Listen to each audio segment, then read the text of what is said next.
Today we're going to discuss the end of the game. How does the game finish? Well, we know that there's a 30-minute timer. This 30-minute timer might be centrally located if we're playing at a tournament with lots of games at the same time. And basically that means that there will be a bell that's rung and all the games are started at the same time and they end at the same time. But the game doesn't necessarily end the moment the timer goes off. At the end of that 30 minutes, depending on which team is playing, will depend on what goes on. So, we all know that the red team plays first. They play ball number 1. That means that the white team is always at a slight disadvantage when it comes to playing turns. On average, the white team will have one less turn than the red team. This means that the game must always end with white, or the white team, being offered one extra turn. So, how does this work out?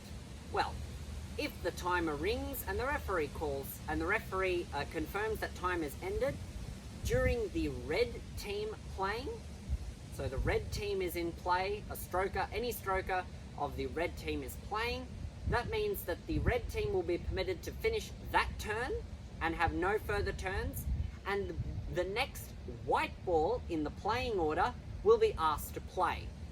Now, that next ball might be an out ball. If it is in that case that the white ball is an out ball, that person merely loses their turn and the game ends immediately. So that's what happens if the game ends during the red team's turn. If the game ends and the timer goes off during the white team's turn, they finish that turn. The red team will not get an extra turn after the white team because the white team must be the team that finishes the game due to that disadvantage I discussed. So that means if ball 8 was playing and they were in the middle of their turn and the timer rings, ball 8 will be the last ball to play and there will be no more turns left for the rest of the game. That's the basic way that the game ends. Of course, there is one exception to this, and that is in this situation of a perfect game.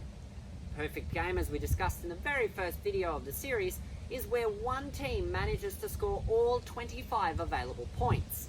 In this situation, the team that's made the perfect game allows the other team one extra turn to catch up, as per se. If the team is unable to catch up, they lose the game to the perfect game score.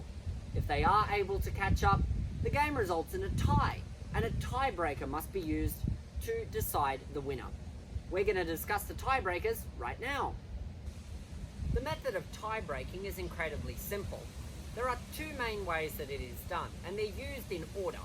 The first is counting gates and seeing how many gates, if the points are scored, each team has individually made with respect to gates 1, 2, 3 and the goal pole.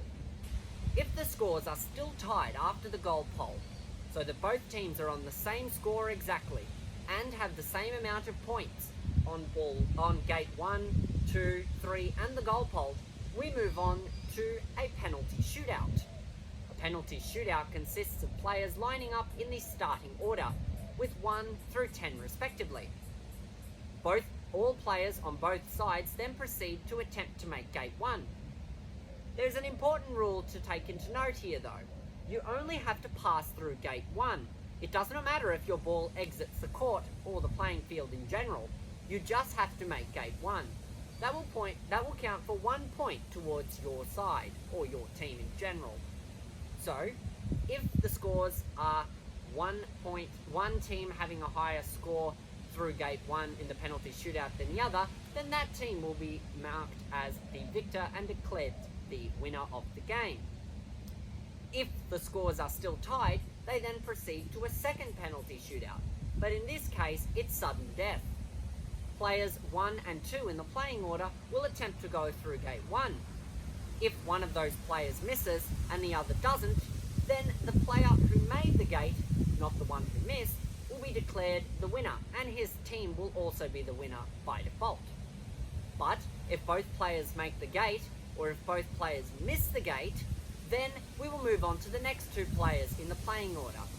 You move down this pattern until one player makes the gate and one player misses the gate.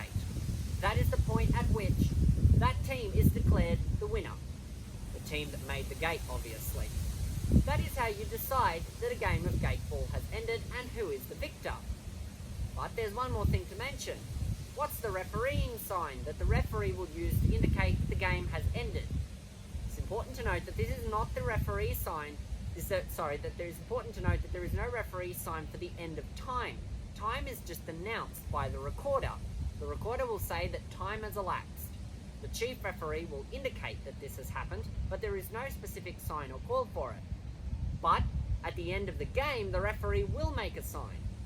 He'll stand next to the goal pole after all the extra turns have been depleted and after a penalty shootout, and he will make the sign "Game Set" to indicate that the game has fully ended and a victor has been decided.